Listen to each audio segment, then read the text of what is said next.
Hi friends, welcome back to my channel lifestyle vlogs. இன்றைக்கி ஒரு cooking video தான் பார்க்க போகிறோம். நான் ஒரு சின்ன சைஸ் காலிஃப்ளவரை எடுத்து இப்படி பீஸாக கட் பண்ணி வச்சுருக்கேன். நல்லா இந்த மாதிரி கொஞ்சம் மீடியம் சைஸ் பீஸாக கட் பண்ணி வச்சுக்கோங்க. ஒரு பெரிய பேனில் தண்ணி எடுத்துக்கலாம். தண்ணி நல்லா கொதிக்க ஆரம்பிச்சோன்னே நம்ம மஞ்சள்தூள் ஆட் பண்ணிக்கலாம். கொஞ்சமாக ஆட் பண்ணிக்கோங்க, ரொம்ப போட்டுறாதீங்க. இப்போ கொஞ்சம் கொஞ்சமாக காலிஃப்ளவர் ஆட் பண்ணிக்கலாம். ஆக்சுவலி நான் இதில் சால்ட் போடல, உங்களுக்கு வேணால் ஆட் பண்ணிக்கோங்க. நான் இந்த மேரினேட் பண்ணும்போது சால்ட் ஆட் பண்ணிக்குவேன். எல்லா காலிஃப்ளவரையும் போட்டுட்டு ஒரு 5 to 7 minutes நல்லா வேக வைக்கலாம்.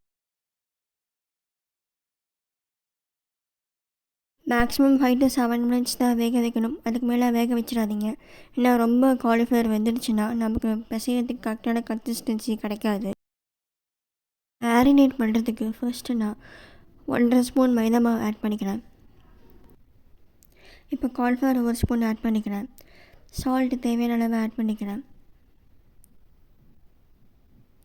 இப்போது 1.5 ஸ்பூன் மிளகாத்தூள் ஆட் பண்ணிக்கலாம். அந்த பார்ட் ஸ்கிப் ஆகிடுச்சு, 1.5 ஸ்பூன் ஆட் பண்ணிக்கோங்க. இப்போ கலர் வேணால் ஆட் பண்ணிக்கோங்க. லைட்டாக லெமன் ஜூஸ் ஆட் பண்ணிக்கிறேன்.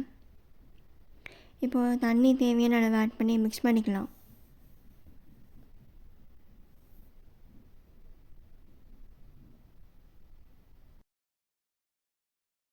இந்த கன்சிஸ்டன்சிக்கு நல்லா மிக்ஸ் பண்ணிக்கோங்க. இதை ஒரு 10 minutes அப்படியே நல்லா வச்சுருங்க. இப்போ நம்ம இந்த கேப்பில் எண்ணெய் சூடு பண்ணிக்கலாம். எண்ணெய் நல்லா சூடாகிடுச்சு. இப்போ நம்ம ஃப்ரை பண்ண ஸ்டார்ட் பண்ணிடலாம். ஃபஸ்ட் எடுத்தோடனே ஒரு 4-5 பீஸ் போட்டு ஃப்ரை பண்ணுங்கள். மொத்தமாக போட்டு ஃப்ரை பண்ணாதீங்க, அப்புறம் நமக்கு சில பீசஸ்லாம் வேகாமல் போயிடும். மீடியம் ஃப்ளேம்லேயே வச்சு ஃப்ரை பண்ணுங்கள், ஹை ஃப்ளேமில் வைக்காதீங்க. ஏன்னா மீடியம் ஃப்ளேம்லேயே வச்சு நம்ம பொறுமையாக ஃப்ரை பண்ணால் தான் எல்லா காலிஃப்ளவரும் நல்லா வெந்து கருகாமல் வரும்.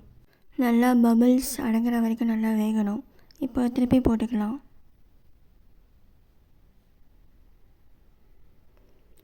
நல்லா பபிள்ஸ் அடங்கி வருது.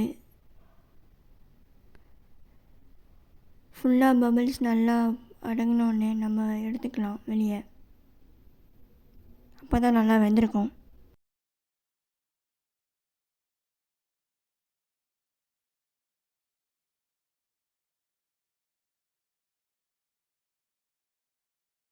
செகண்ட் டைம் போட்டுக்கிறேன். போட்டுட்டு நல்லா வேக விடலாம், அந்த பபிள்ஸ் போகிற வரைக்கும். நல்லா கிண்டி விட்டுக்கோங்க, அப்போ தான் எல்லா சைடும் வேகும் காலிஃப்ளவர்.